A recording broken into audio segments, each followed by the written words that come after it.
Hello एमर्स, एक बार पुनः हम लोग आ गए हैं अपने लेक्चर एंड टॉपिक को आगे बढ़ाने के लिए। तो जैसा कि आप सभी लोग जानते हैं, हम लोग पढ़ रहे हैं एल्डिहाइड और कीटोन की केमिकल प्रॉपर्टी।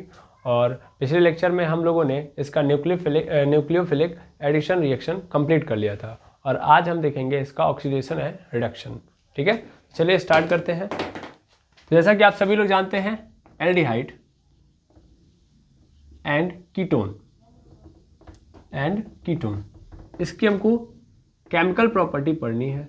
और केमिकल प्रॉपर्टी पढ़नी नहीं है, हम पढ़ रहे हैं। और हम लोगों ने इसकी केमिकल प्रॉपर्टी को 3 नहीं 4 पार्ट में डिवाइड किया था। पहला था न्यूक्लियोफिलिक एडिशन रिएक्शन, जो कि हमने कंप्लीट कर लिया है। अब हम देखेंगे इसका ऑक्सीडेशन और फिर देखेंगे इसका रिडक्शन। ठीक है, तो 3 देखेंगे, चौथा जब आएगा तब। ठीक है, तो फिलहाल में न्यूक्लियोफिलिक एडिशन रिएक्शन कंप्लीटेड है, ऑक्सीडेशन और रिडक्शन आज देखा जाएगा। ओके, चलिए स्टार्ट करते हैं ऑक्सीडेशन और रिडक्शन। मेनली सबसे पहले अगर मैं फिर से ओवरव्यू दे दूं, तो जैसा कि आप सभी लोग जानते हैं कि अगर मैं एल्डिहाइड का ऑक्सीडेशन कराऊंगा तो मुझे क्या मिलेगा। भाई एल्डिहाइड है, और अगर मैं एल्डिहाइड का ऑक्सीडेशन करा रहा हूँ तो क्या मिलेगा सर? सीधी बात है, कार्बोक्सिलिक एसिड मिलेगा। और ऐसा नहीं कि सिर्फ इसका ही, अगर मैं कीटोन का भी कराऊं तो भी ऑक्सीडेशन करने पे हमको क्या मिलेगा? कार्बोक्सिलिक एसिड ही मिलेगा। ठीक है, तो ये तो सीधी सीधी बात है कि यहाँ पे प्रोडक्ट फिक्स है। यहाँ पे प्रोडक्ट क्या है? फिक्स है कि ऑक्सीडेशन कराओगे एल्डिहाइड और कीटोन का तो ऑलवेज क्या मिलने वाला है? कार्बोक्सिलिक एसिड ही मिलने वाला है ना। इसमें प्रोडक्ट क्या है? फिक्स है। एल्डिहाइड कीटोन का प्रोडक्ट जब ऑक्सीडेशन कराओगे तो फिक्स मिलेगा, वो क्या मिलेगा? Carboxylic acid. तो बहुत ही आसान हो गया ये, है ना। अब आता है रिडक्शन। तो अगर मैं रिडक्शन करा रहा हूँ तब तो देखिएगा, अगर आप रिडक्शन करा रहे हो तो मेनली जैसा कि आप जानते हो कि ऑक्सीडेशन की अपोजिट प्रॉपर्टी है रिडक्शन। अगर मान लेते हैं कि हम एल्डिहाइड ले रहे हैं, अगर हम क्या ले रहे हैं? एल्डिहाइड। अगर हम एल्डिहाइड ले रहे हैं और एल्डिहाइड का हम क्या करा रहे हैं? रिडक्शन। तो अगर आप लोग जानते होंगे, सभी लोग क्या जानते होंगे कि जो रिडक्शन करने पे मिलेगा वो क्या मिलेगा? एल्कोहल। रीज़न क्योंकि हमने एल्कोहल को ऑक्सीडाइज कराया था तो क्या मिला था हमको? यानी एल्कोहल का ऑक्सीडेशन कराने पे हमको क्या मिला था? एल्कोहल का ऑक्सीडेशन कराया था तो क्या मिला था? एल्डिहाइड और कीटोन। ठीक है, तो वैसे ही जब मैं एल्डिहाइड का क्या कराऊंगा? रिडक्शन कराऊंगा, तो अगेन मुझे क्या मिल जाएगा? एल्कोहल। अपोजिट प्रॉपर्टी है। एल्कोहल का ऑक्सीडेशन कराओ तो एल्डिहाइड, और एल्डिहाइड का रिडक्शन कराओगे तो एल्कोहल। तो ये भी फिक्स है कि एल्डिहाइड का अगर मैं रिडक्शन कराऊंगा तो क्या मिलेगा? एल्कोहल। लेकिन यहाँ पे दो प्रोडक्ट आने के चांसेस बनेंगे। अब अगर आप रीएजेंट बदल रहे हो तो उस केस में क्या होगा? यहाँ से एल्डिहाइड को का रिडक्शन कराओगे तो एक तो एल्कोहल मिलेगा, दूसरा हाइड्रोकार्बन भी प्राप्त होगा, है ना। तो 2 प्रोडक्ट यहाँ से मिलते हैं। क्लियर है? जब आप रिडक्शन कराते हो तो क्या मेरी बात समझ पा रहे हैं? मैं एक बार पुनः बता दे रहा हूँ। देखिए, ये ओवरव्यू आप ले लोगे ना तो फिर रिएक्शन कराने में टफ नहीं होगा। ठीक है, पहली चीज़ तो यहाँ पे फिक्स कर लो, एल्डिहाइड और कीटोन का जब भी मैं ऑक्सीडेशन करूँगा तो क्या मिलेगा? Always carboxylic acid. ठीक है, कार्बोक्सिलिक एसिड, इसमें कोई दो राय नहीं है, ये फिक्स है। ओके, फिक्स है। कब? जब ऑक्सीडेशन होगा तब। किसका ऑक्सीडेशन? एल्डिहाइड एंड कीटोन का। ठीक है ना, तो ऐसे कर लो, ऑक्सीडेशन कराओगे एल्डिहाइड और कीटोन का तो हमें हमेशा मिलेगा कार्बोक्सिलिक एसिड। लेकिन अगर एल्डिहाइड और कीटोन का रिडक्शन करा रहे हो तो यहाँ से 2 प्रोडक्ट मिलेंगे, एक तो एल्कोहल जो कि 100% श्योर है, और दूसरा हाइड्रोकार्बन। ठीक है, हाइड्रोकार्बन। क्लियर है? क्योंकि रीजन क्या है? रीजन ये है कि आपने एल्कोहल को ऑक्सीडाइज कराया था तो एल्डिहाइड और कीटोन मिला था, वैसे ही हाइड्रोकार्बन को भी हमने क्या कराया था? हाइड्रोकार्बन को भी ऑक्सीडाइज कराया था तो फिर हमको एल्डिहाइड और कीटोन मिला था। तो जिस तरीके से हमको एल्डिहाइड और कीटोन मिला था ऑक्सीडाइज कराने पे, जब जिसको मैंने ऑक्सीडाइज कराया था एल्डिहाइड और कीटोन पाया था, वैसे अब अगेन मैं उसको क्या करूंगा? मतलब एल्डिहाइड और कीटोन को जब मैं रिड्यूस करूंगा तो फिर अगेन वही मिलेगा। ठीक है ना, इस बात को भूलिएगा मत। ये अगर आप जानते हो तो बेसिक प्रॉपर्टी फिक्स है। अब बाकी आपको करना है बस और याद रखना है। ठीक है, बाकी मेन जो होना चाहिए वो आपको समझ में आ गया होगा। ठीक है, क्लियर है? चलिए स्टार्ट करते हैं। सबसे पहले हम क्या देखेंगे? Oxidation of aldehyde and ketone. तो स्टार्ट करते हैं।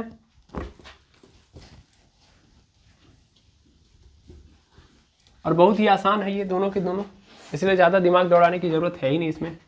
तो यहाँ पे हम देखेंगे ऑक्सीडेशन।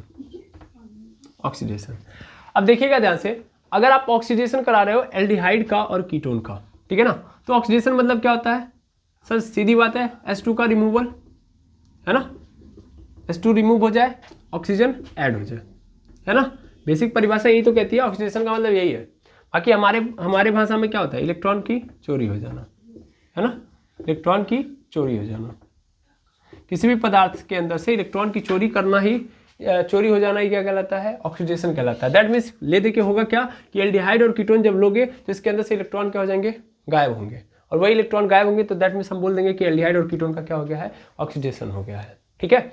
बाकी ये मतलब शुरुआती कैरेक्टरिस्टिक है, मतलब शुरुआती दौर में यही कैरेक्टरिस्टिक माना जाता था कि ऑक्सीडेशन का प्रमुख कारण यही है, ओके। तो अगर H2 ऐड हो जा रहा है या H2 रिमूव हो जा रहा है या ऑक्सीजन ऐड हो जा रहा है, दोनों ही केसेस में भी हम मान लेंगे कि ऑक्सीडेशन हुआ है, ठीक है ना। और ये तो अंदर से, ये गहराई में ये होता है, गहराई ये है, और ऊपर ऊपर देखोगे तो ये है। तो भाई ऊपर ऊपर भी देख के आप काम चला सकते हो। जैसे हम लोगों ने एक रिएक्शन पढ़ा हुआ है, अगर देखा जाए D&F ब्लॉक में, तो यहाँ पे NO2 है, इसके ऊपर क्या है, माइनस चार्ज। फिर इसका जब मैं ऑक्सीडेशन कराता हूँ, इसका मैं क्या कराता हूँ, ऑक्सीडेशन, तो ऑक्सीडेशन कराने पे यहाँ पे क्या नजर आता है, NO3 पे माइनस चार्ज। तो मैंने बोला कि यहाँ पे इसका ऑक्सीडेशन हुआ है, तो कैसे पता चला, देखो यहाँ पे क्या हुआ है, ऐड हुआ है ऑक्सीजन, समझ में आ रहा ना। तो ऑक्सीजन एक बढ़ गया है ना, यहाँ पे 2 है और यहाँ पे क्या हो गया 3। तो इस तरीके से भी आप समझ लेना कि यहाँ पे क्या हुआ है, ऑक्सीडेशन, यानी ऑक्सीजन ऐड हो गया है तो भी आप मान लेना कि ऑक्सीडेशन हुआ है, या H2 रिमूव हो गया तो भी आप मान लेना। क्लियर है। बाकी ये तो हमारे पास है ही, ठीक है, ठीक। तो चलिए स्टार्ट करते हैं। अब मैं अगर बात करूं इसकी, किसकी बात करूं, ऑक्सीडेशन की, एल्डिहाइड और कीटोन की, तो देखिएगा ध्यान से, यहाँ पे या यहाँ से पहले की अगर मैं बात करूं, तो यहाँ से पहले अगर हम देखें न्यूक्लियोफिलिक एडिशन रिएक्शन जब हो रहा था तो दोनों का सेम हो रहा था, है ना। एल्डिहाइड और कीटोन में दोनों सेम प्रॉपर्टी चल रही थी, भाई हाँ न्यूक्लियोफिलिक एडिशन रिएक्शन हो रहा है तो जो प्रोसेस एल्डिहाइड के साथ हो रहा है सेम प्रोसेस कीटोन के साथ हो रहा था। लेकिन ऑक्सीडेशन के केस में ऐसा नहीं होगा, ठीक है, ये ध्यान देंगे। ऑक्सीडेशन में दोनों के रास्ते अलग अलग होंगे, कीटोन अलग रास्ते से जाएगा और एल्डिहाइड अलग रास्ते से। एल्डिहाइड किन्हीं और तरीकों से अपने आप को ऑक्सीडाइज करके कार्बोक्सिलिक एसिड बना रहा होगा, और कीटोन किन्हीं और तरीकों से अपने आप को ऑक्सीडाइज करा के क्या करा रहा होगा, कार्बोक्सिलिक एसिड बना रहा होगा। यानी मंजिल एक है दोनों की, बनाना तो क्या है, कार्बोक्सिलिक एसिड ही, लेकिन तरीके दोनों के अलग अलग है, रास्ते अलग अलग है, दोनों अलग रास्ते से एक ही जगह पे पहुंचेंगे। क्लियर है। अब जैसे कि एल्डिहाइड के अंदर बात करोगे, तो एल्डिहाइड के अंदर भाई सीधी बात है, एल्डिहाइड की एक प्रॉपर्टी रही है शुरुआती दौर में ही, आपने देखी है जब इसका प्रिपरेशन चल रहा था, तो इसको थोड़ा सा भी अगर हम हल्का सा भी तगड़ा वाला या स्ट्रांग वाला क्या दे देते थे, ऑक्सीडाइजिंग एजेंट। अच्छा एक चीज तो आप जानते ही हो, क्या जानते हो, ऑक्सीडेशन के लिए सबसे ज्यादा जरूरी है ऑक्सीडाइजिंग एजेंट की, है ना। ऑक्सीडाइजिंग एजेंट आएगा तभी जाके क्या हो सकता है, क्या हो सकता है, ऑक्सीडेशन हो सकता है। यानी ऑक्सीडेशन के लिए जरूरी है कि ऑक्सीडाइजिंग एजेंट पैदा हो, मौजूद हो, है ना। अब हमारे पास सबसे तगड़ा वाला ऑक्सीडाइजिंग एजेंट क्या है पूरे केमिस्ट्री में, KMnO4, ठीक है ना, KMnO4। दूसरे नंबर पे क्या है, K2Cr2O7, और तीसरे नंबर पे क्या है, क्रोमिक एसिड, क्रोमिक एसिड। ये सब के सब क्या है, तगड़े वाले हैं, आएगा समझ में, ये सब के सब क्या है, तगड़े वाले ऑक्सीडाइजिंग एजेंट है, स्ट्रॉन्ग इनको बोलते हैं, ठीक है। और अगर आप स्ट्रॉन्ग ले रहे हो, यानी स्ट्रॉन्ग ऑक्सीडाइजिंग एजेंट ले रहे हो, तो ये हो जाएगा, मतलब एल्डिहाइड तो हो जाएगा। मतलब एल्डिहाइड तो भाई पहले भी हमने देखा है कि जब प्रिपरेशन हो रहा था तो अल्कोहल के साथ अगर हम इन सब का यूज कर रहे थे, KMnO4 का, है ना, या K2Cr2O7 का, तो वो अल्कोहल एल्डिहाइड बन रहा था, लेकिन बहुत थोड़ी देर के लिए बन रहा था, कुछ ही देर बाद फिर किसमें कन्वर्ट हो जाता था, कार्बोक्सिलिक एसिड। यानी इनका तो बस मतलब एल्डिहाइड को अगर इनका चेहरा भी दिखा दे तो तुरंत किसमें कन्वर्ट हो जाएगा, कार्बोक्सिलिक एसिड में कन्वर्ट हो जाएगा। तो इनसे तो होगा ही होगा ये, वो तो बनते वक्त अपने आप में नहीं रुक पाया, है ना, अपने आप को नहीं रोक पाया। तो इसके मतलब यहाँ तो क्लियर है कि इनसे हो जाएगा ऑक्सीडाइज। इसके साथ साथ कुछ ऐसे भी ऑक्सीडाइजिंग एजेंट जो उतने तगड़े नहीं है, कमजोर है, वीक है, उनसे भी हो जाएगा, समझ पा रहे ना। और इसलिए यहाँ पे दो आपको रीएजेंट का पढ़ना पड़ेगा केमिकल रिएक्शन। एक है टॉलेंस रीएजेंट और दूसरा है फेलिंग्स रीएजेंट, ठीक है। इनसे भी देखोगे कि एल्डिहाइड किस में कन्वर्ट हो रहा होगा, कार्बोक्सिलिक एसिड में। ठीक है, बाकी कीटोन ऐसा नहीं था। कीटोन के लिए चाहिए किस चीज़ की जरूरत है, किस चीज़ की जरूरत है भाई, क्रोमिक एसिड बोल दो, क्रोमिक एसिड चलाएगा तो भी कीटोन किस में कन्वर्ट हो जाएगा, कार्बोक्सिलिक एसिड। बाकी ये लोग तो रहबे करेंगे, KMnO4 K2Cr2O7 है ना, K2Cr2O7। ठीक है, आई बात समझ में कि नहीं? बिल्कुल। तो आगे बढ़ा जाए, प्रोसेस को आगे बढ़ाया जाए, स्टार्ट किया जाए। सबसे पहले हम किसका देखेंगे, एल्डिहाइड का, क्योंकि मैंने बता दिया कि रास्ते दोनों के क्या है, अलग अलग है। सबसे पहले एल्डिहाइड का देखा जाएगा ऑक्सीडेशन, फिर देखा जाएगा कीटोन का। ज़्यादा समय लगेगा नहीं, स्टार्ट करते हैं एल्डिहाइड को। चलिए स्टार्ट करते हैं। चलिए सबसे पहले हम ऑक्सीडेशन देखेंगे एल्डिहाइड का, और सबसे इंपॉर्टेंट चीज़ है कि हम यहाँ पे किसको लेंगे, KMnO4 को। यहाँ पे KMnO4 ले लो, ऐसा मैं पूरा लिख देता हूँ, K2Cr2O7 ले लो, या HNO3 ले लो, या क्रोमिक एसिड ले लो। ठीक है ना, कुछ भी ले लो, कुछ भी ले लो। ठीक है, ये एल्डिहाइड 100% किस में जाने वाला है, कार्बोक्सिलिक एसिड में। तो यहाँ पे मैं अगर RCHO ले रहा हूँ और मैं इनमें से किसी को भी यूज कर रहा हूँ, है ना।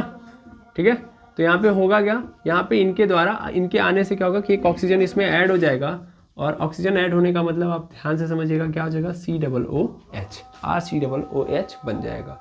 ठीक है, एकदम सिंपल सा रिएक्शन है, इसमें ज़्यादा तामझाम है ही नहीं।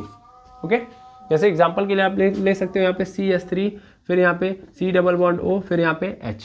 ठीक है, कुछ नहीं होगा, सिर्फ और सिर्फ क्या होगा भाई, यहाँ पे KMnO4 मैंने ले लिया, KMnO4 ले लिया तो सीधा सीधा क्या हो जाएगा, ऑक्सीजन इसमें ऐड हो जाएगा। ऑक्सीजन ऐड होने का मतलब क्या हो जाएगा, CH3, यहाँ पे C+O, फिर यहाँ पे O, फिर H। देखिए क्या हुआ, यहाँ से लेके यहाँ तक में क्या हो गया भाई, एक ऑक्सीजन ही तो ऐड हुआ है, और addition of oxygen is called oxidation. तो ऑक्सीजन का ऐड हो जाना ही क्या कहलाता है, ऑक्सीडेशन। तो यहाँ पे सीधा सीधा दिख रहा है ऑक्सीडेशन हुआ है, और ऑक्सीडेशन के बाद क्या हो गया, किसका ऑक्सीडेशन हुआ है भैया, एल्डिहाइड का ऑक्सीडेशन हुआ है। क्या बना है सर, कार्बोक्सिलिक एसिड, है ना, कार्बोक्सिलिक एसिड। अच्छा ये क्या है, पहले ये तो देख लो, ये क्या है सर, ये है एथेनॉल, है ना, एथेनॉल। और ये क्या बना है, ये क्या बना है, एथेनोइक एसिड, एथेनोइक एसिड। ठीक है ना, एथेनोइक एसिड। तो एथेनॉल से क्या बना दिया गया, एथेनोइक एसिड। बस, तो पहला तो यहीं से क्लियर हो गया, समझ में आया, हाँ या ना। तो इसमें कोई दुविधा नहीं है। फर्स्ट मैंने इसको ले लिया। अब हम लेते हैं जो दूसरे, जो दो नया है, एक तो टॉलेंस रीएजेंट है और दूसरा फैलिंग, है ना। तो टॉलेंस और फैलिंग का देख लेते हैं क्या मतलब है और कैसे हम देखेंगे। ओके, चलिए ध्यान दीजिएगा टॉलेंस वाले को। अब इसमें हम क्या करते हैं, तो ध्यान दीजिएगा, टॉलेंस वाले, oxidation of aldehyde by Tollens reagent, heading डालेंगे by Tollens reagent, Tollens reagent. अब इसमें क्या होगा, थोड़ा ध्यान से समझिएगा। इसमें हमें जो कार्बोक्सिलिक एसिड प्राप्त होगा वो एक्चुअल में आयन के फॉर्म में प्राप्त होगा। ये एक समझ लीजिए कि बहुत इंपॉर्टेंट जानकारी है कि यहाँ पे कार्बोक्सिलिक एसिड बनेगा, form carboxylic acid, carboxylic acid, acid but ion form, ठीक है ना, but in the ion form. Clear है। अब इसमें हम करते क्या है, तो इसमें हम लोग लेते हैं अमोनिकल। इसमें टॉलेंस रिएजेंट में हम ऑक्सीडाइजिंग एजेंट क्या लेंगे, ऑक्सीडाइजिंग एजेंट क्या होगा, ऑक्सीडाइजिंग एजेंट, इसको हम नेमिंग रिएक्शन भी कहते हैं। जहाँ पे नाम आ जाता है उसको हम क्या बोलते हैं, नेमिंग रिएक्शन। तो इसमें ऑक्सीडाइजिंग एजेंट क्या होगा, अमोनिकल, अमोनिकल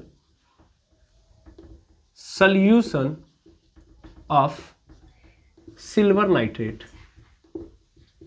सिल्वर नाइट्रेट क्या लेते हैं हम लोग, ammoniacal solution of silver nitrate. अब इसका मतलब क्या है, ध्यान से समझिएगा। इसमें आपको ज़्यादा कुछ मिलेगा नहीं, ऐसा कुछ मिलेगा AgNH3 और यहाँ पे क्या हो जाएगा 2 और उस पूरे पे क्या आ जाएगा प्लस चार्ज।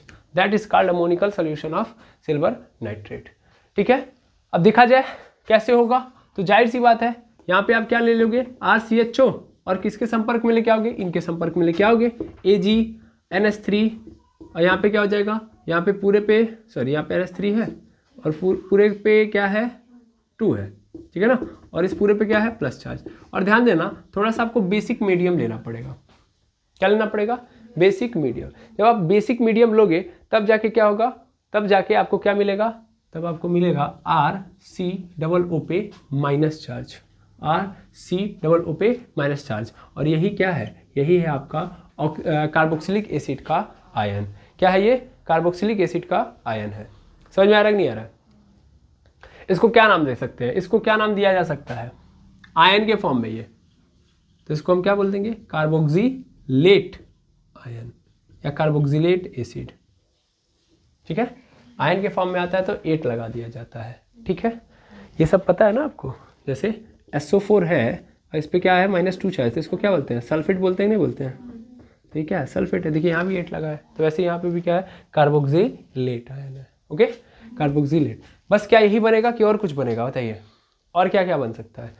सर एक तो NH3 नज़र आ रहा है, बाहर फरार हो सकता है, और क्या हो सकता है, Ag फरार होगा, फिर H2O। ठीक है ना, इतनी सारी चीज़ें बनेंगी, इतनी सारी चीज़ें बना दीजिएगा। ठीक है, NH3 को फरार कर दीजिएगा, Ag को अलग कर दीजिएगा, और यहाँ पे देखिएगा, यहाँ पे CHO का यहाँ पे किस फॉर्मेट में नज़र आ रहा है CHO, तो यहाँ पे CHO COO के फॉर्म में नज़र आ रहा है। थोड़ा सा ध्यान से और बारीकी से समझेंगे तो हुआ क्या है, तो तीन चीज़ें नज़र आएंगी आपको। ध्यान से देखिए, इसके अंदर एक ऑक्सीजन आया है, आया ना, ये R था, C था, H था और एक ठो था, तो यहाँ पे H को निकाला गया है पहली बात तो, है ना, और उसके साथ साथ O को जोड़ दिया गया है, तो हो तो गया ऑक्सीडेशन। यही तो होता है ऑक्सीडेशन। और कौन कराया है, तो इसने कराया है। इसका नाम क्या है, ammoniacal solution of silver nitrate. ठीक है ना, अब ध्यान से समझिएगा, ये है हमारा ऑक्सीडाइजिंग एजेंट, है ना। अब इसका क्या होना चाहिए, इसका तो रिडक्शन होना चाहिए। रिडक्शन मतलब भाई इसके पास ऑक्सीजन ऐड होगा, सॉरी रिडक्शन मतलब ऑक्सीजन निकलेगा या हाइड्रोजन जुड़ेगा या इसके अंदर से इलेक्ट्रॉन, सॉरी इसके पास इलेक्ट्रॉन आएगा। जैसे अगर मैं यहाँ से ब्रेक डाउन करूँ, अगर मैं इसको ब्रेक डाउन करूँगा तो यहाँ पे प्लस चार्ज है ना, दैट मीन्स यहाँ पे Ag किस फॉर्म में है, Ag प्लस फॉर्म में है, +1 फॉर्म में है। और NH3 क्या है, NH3 के ऊपर कैसा चार्ज है, माइनस चार्ज है। ठीक है, ऐसा आपको लग रहा होगा कि ऐसे पॉसिबल कैसे है ना। ध्यान से देखिएगा, तो यहाँ पे जो 2 आया है वो किसका आया होगा, इसी का तो आया है। ये तो समझ में आ रहा है ना, मैं बहुत ज़्यादा इसमें डिटेल में नहीं जाऊँगा, बस इतना मैं बता रहा हूँ कि Ag है, यहाँ पे बगल में 2 है, तो ये तो आपको पता है ना कि ये 2 कहाँ से आता है, तो इसकी पावर होती है ना, तो यहाँ पे +2 होगा कि नहीं होगा, तो +1 क्यों लिखा, क्योंकि यहाँ पे ऑलरेडी एक प्लस है, इसलिए मैंने क्या लिखा यहाँ पे +1। अब यहाँ पे +1 के फॉर्म में है, और यहाँ पे देखिए किस फॉर्म में आ चुका है, 0। क्या आ चुका है, 0। तो इसमें क्या हुआ, ऑक्सीजन ऐड हुआ कि नहीं हुआ, सॉरी इलेक्ट्रॉन क्या हुआ है, ऐड हुआ है। तो इलेक्ट्रॉन ऐड हुआ है तभी तो जाके यहाँ पे +1 से 0 बना है। और ऑक्सीजन का एडिशन क्या कहलाता है, रिडक्शन कहलाता है। रिडक्शन इज RIG, मैं पढ़ाया हूँ RIG। और ऑक्सीडेशन मतलब OIL, oil. Oxidation is loss of electron, चोरी हो जाना इलेक्ट्रॉन का। रिडक्शन मतलब आ जाना इलेक्ट्रॉन का, gain of electron. Reduction is gain of electron. तो इसके पास गेन हुआ है कि नहीं हुआ है, बस इसका मतलब क्या हुआ है, इसका रिडक्शन हुआ है। क्लियर है कि नहीं है, हाँ है ना, ठीक है, आई होप समझ में आ गया होगा।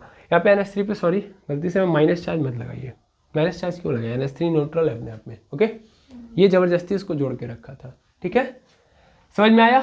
अच्छा, इस रिएक्शन में ये पूरा का पूरा हुआ, लेकिन थोड़ा सा ध्यान से समझिएगा, यहाँ पे मीडियम कैसा होना चाहिए, बेसिक मीडियम में होना चाहिए। बेसिक मीडियम में कौन काम करता है, टॉलेंस रीएजेंट काम करता है। टॉलेंस रिएजेंट कब काम करता है, जब मीडियम कैसा होगा, बेसिक, तब जाके पूरा खेला होगा। अब एक बात और सुनिएगा, जब ये पूरा रिएक्शन होगा तो रिएक्शन के बाद, जैसे ये एक्चुअल में जानते हैं कहाँ होता है, ये एक्चुअल में आप प्रैक्टिकल करते हो। क्या करते हो, प्रैक्टिकल। तो प्रैक्टिकल जब करोगे तो आपको क्या मिलेगा, टेस्ट ट्यूब मिलेगा। इस टेस्ट ट्यूब के अंदर जब आप ये रिएक्शन करोगे तो फाइनल रिजल्ट जो आएगा उसके चारों ओर आप चेहरा अपना देख पाओगे। क्या बात बोल दी आपने, मतलब जो टेस्ट ट्यूब आप लिए होगे उसमें केमिकल रिएक्शन होगा पूरा का पूरा, है ना। पहले ध्यान से समझना, केमिकल रिएक्शन कंप्लीट होगा। केमिकल रिएक्शन जब कंप्लीट होगा, ये पूरा का पूरा फॉर्मेट बनेगा, तो आपको नजर आएगा कि वो जो आपने लिया है, वो जो आपने लिया था टेस्ट ट्यूब, अब उसमें आपका चेहरा नजर आ रहा है। पहले क्या नजर आ रहा था, वो केमिकल नजर आ रहे थे, लेकिन अब क्या नजर आ रहा है, चेहरा। ऐसा क्यों, तो इसका कारण है कि ये जो सिल्वर है ना, वो चारों ओर क्या होगा, चिपक जाएगा, मतलब चारों ओर लेयरिंग टेस्ट ट्यूब की क्या बोलते हैं वॉल पे ऐसे बाहर आ जाएगा। बाहर मतलब शीशे के चारों ओर चिपक जाएगा, ऐसे समझ लो। तो चारों ओर सिल्वर सिल्वर हो जाएगा, है ना। अब सिल्वर होने के कारण अब जब समझ सकते हो सिल्वर का मतलब बहुत तगड़ा चेहरा दिखाता है ना। चांदी पे चमकता है ना, तो आप उस पर चेहरा देख लोगे कि नहीं देख लोगे, नहीं समझे। अरे भाई जब चारों ओर लेयरिंग हो जाएगी तो एकदम कैसा हो जाएगा, एक शीशे के माफिक हो जाएगा कि नहीं हो जाएगा, मिरर के तरीके से हो जाएगा कि नहीं हो जाएगा, तो उसके ऊपर आपका चेहरा दिखाई देगा ना। अरे मतलब इतना बड़ा नहीं लिए, जैसे जस्ट एक बात की मैं बात कर रहा हूँ कि हाँ, कि मतलब वो अंदर की चीज़ें अब दिखाई देना बंद हो जाएंगी, अब सिल्वर सिल्वर दिखाई देगा, है ना। क्लियर है। तो ये कब आपको दिखाई देता है, जब आप कौन सा लेते हो, अमोनिकल सोल्यूशन लेते हो, जब सिल्वर नाइट्रेट का, और रिएक्शन कराते हो किसके साथ, एल्डिहाइड के साथ। तो ये है एल्डिहाइड, है ना। अब एक बात याद रखना कि ये सिर्फ और सिर्फ किसके लिए पॉसिबल है, मतलब किसके साथ होता है, एल्डिहाइड के साथ। कीटोन के साथ इसका लेना देना नहीं है, ठीक है ना। टॉलेंस रिएजेंट हम सिर्फ और सिर्फ किसके साथ लेंगे, एल्डिहाइड के साथ। तो इतना लिख देना, it is applicable for only aldehyde, not for ketone, नहीं तो आप जानते हैं दोनों सेम है, कहीं इसी रिएजेंट को ले जाके वहाँ भी रख के फिर अचानक से फिर से वहाँ से कार्बोक्सिलेट आयन एसिड बना दिए ज़बरदस्ती, है ना। ऐसा गलती से हमें मत करिएगा, इसलिए ये लाइन जरूर याद रखिएगा, ठीक है ना।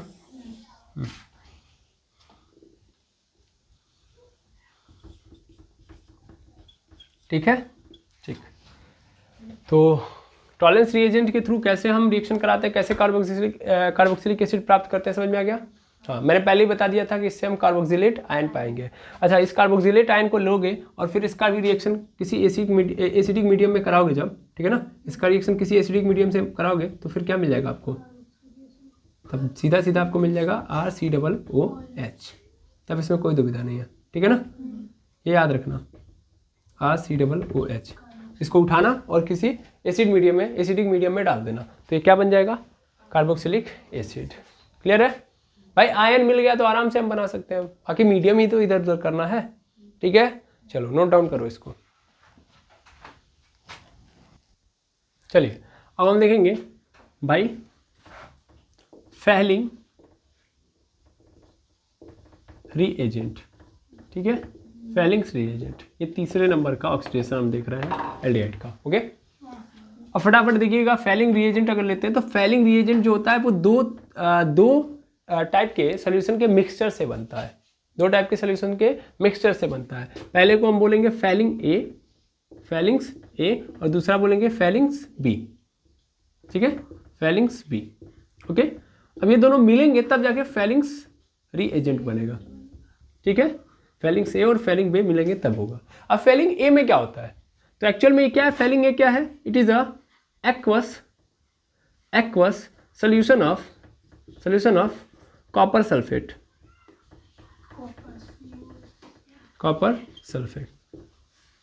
ठीक है।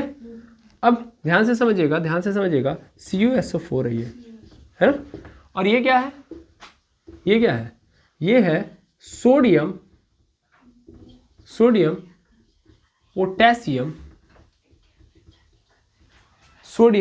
पोटेशियम क्या हुआ, किसका, ओके, सोडियम पोटेशियम टार्टरेट, ठीक है ना। यहाँ भी क्या होगा, ये भी सोल्यूशन होगा, aqueous solution of sodium potassium tartrate, जिसको हम एक्चुअल में सीधा बोलते हैं रोचले सॉल्ट, ठीक है ना, रोचले सॉल्ट, इसको नाम दे देंगे रोचले सॉल्ट, सीधा। पहला क्या लेंगे हम सर, CuSO4 लेंगे, एक्वस CuSO4, और दूसरा रोचले सॉल्ट, दोनों को मिलाएंगे तब जाके क्या बनेगा,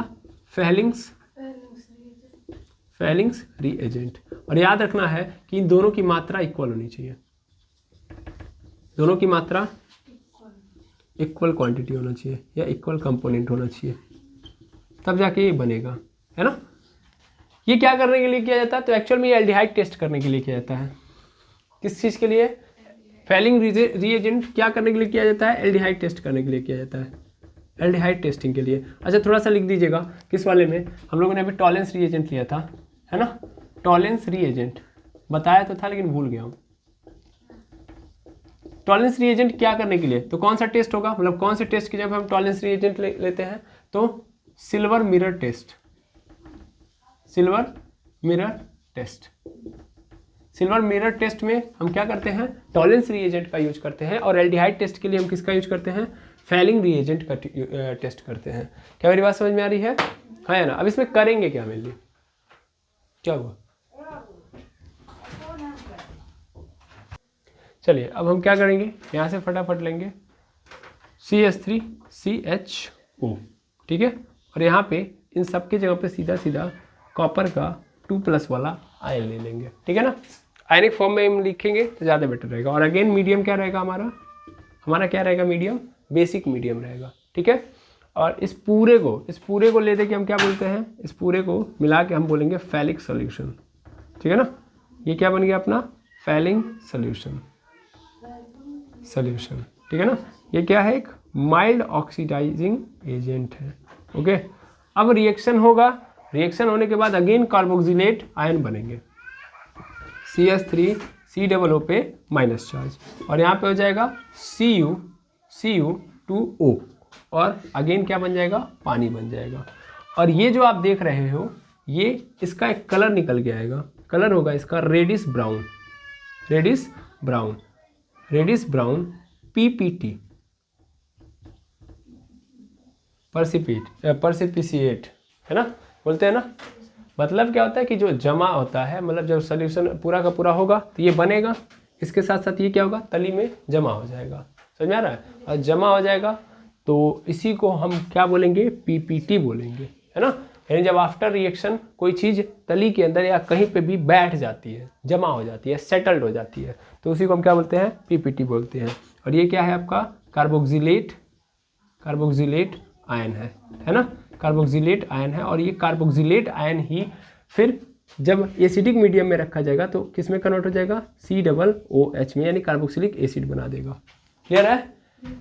तो आई होप आप समझ गए होंगे कि फैलिंग्स रिएजेंट के थ्रू आप कैसे रिएक्शन कैसे एल्डिहाइड को ऑक्सीडाइज करा के क्या बनाएंगे, कार्बोक्सिलिक एसिड बनाएंगे। और ये रेडिश ब्राउन PPT क्या करता है, ये कंफर्म कर रहा होता है कि एक्चुअल में आपने जो रिएक्शन किया है वो सही है, और यहाँ पे क्या है, यहाँ पे एल्डिहाइड है, ठीक है ना। तो इस तरीके से एल्डिहाइड टेस्ट होता है।